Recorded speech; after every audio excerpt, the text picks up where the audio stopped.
ભાઈ જાનૈયા આવ્યા અને લગ્ન પૂરા થાય, ચોરીના 4 ફેરા પૂરા થાય, આખો પરિવાર મળે ને પછી બાપરીઓની છેલ્લે મળે. જોજો તમે મારું કરજો, બાપ ખૂણામાં એક બાજુ ઉભા હોય, એ મંડપની થાંભલી પકડીને ઉભો ઉભો વિચારતો પરમાત્માને કહેતો હોય કે આજે મારો કાળજાનો કટકો મારાથી દૂર થાય છે.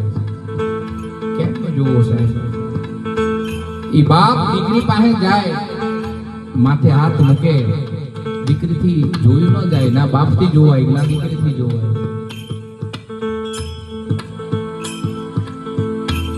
એ બાપ દીકરીને એટલું કે બેટા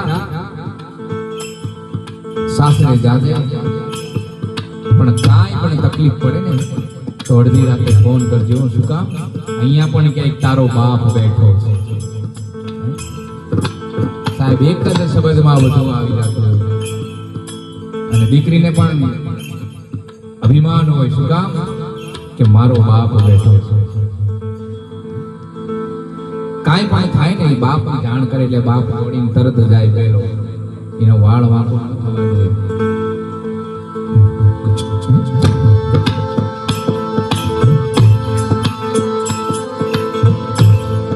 એ દીકરી આજે બાપની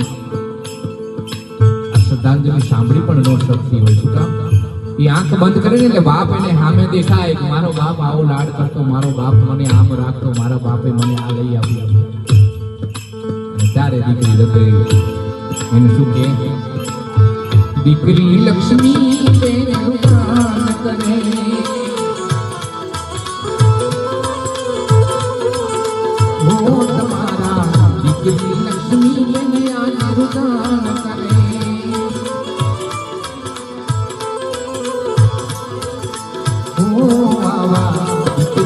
રક્ષા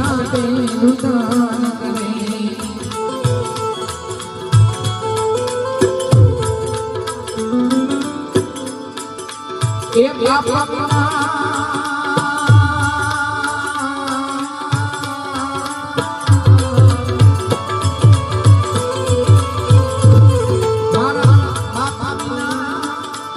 હવે કોણ લેશે મારી સંભાળ? બાપના કોણ લેશે મારી સંભાળ? વસમી વિદાય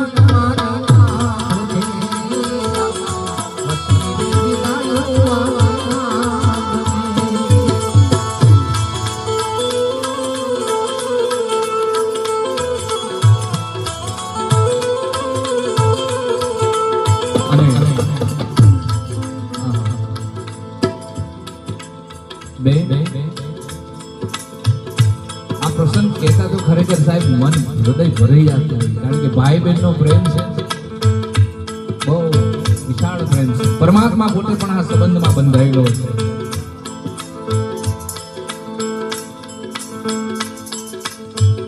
એ દ્રૌપદીના તીર એમ નામ નહોતા પુરાણા,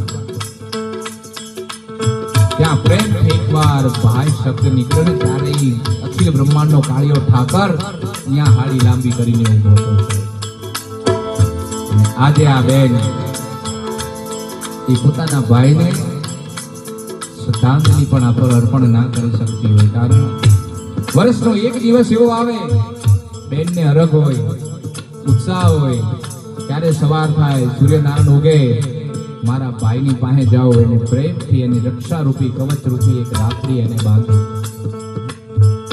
ભાઈને પણ ઉમંગ હોય મારી બેન હમણાં આવશે, હમણાં આવશે, હમણાં આવશે. આ ભાઈ બહેનનો પ્રેમ સાહેબ બેવ જ્યારે ભેગા થાય ને સાહેબ આ પ્રેમ બહુ જોયા જેવો છે. તમે જો બધું જ ભૂલાઈ જાય.